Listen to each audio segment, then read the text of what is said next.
हम लोग बात करने जा रहे हैं फसल के ऊपर कि फसल क्या होती है।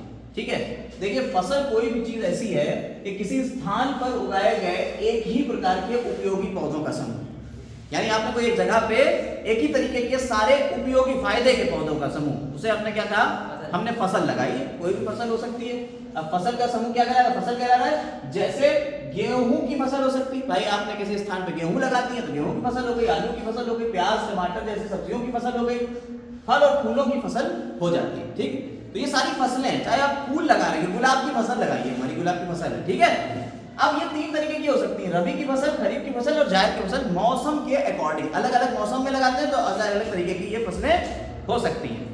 रबी की फसल वो होती है जो जून से अक्टूबर माह तक लगाई जाएगी, तो जून से अक्टूबर माह तक उगाई जाने वाली फसल रबी की होगी, जैसे मक्का, चावल, गेहूं, मूंगफली आदि। खरीफ की फसल वो होती है जो नवंबर से अप्रैल माह तक लगाई जाती है, जैसे गेहूं, सरसों, चना, आलू।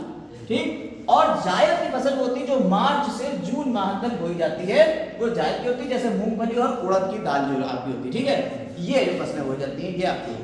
तो इस तरह से हमने फसल के बारे में आपको बताया कि फसल क्या होती है, इसी से आपकी हरित क्रांति जुड़ती है। ठीक है, बस इतना ही इसमें।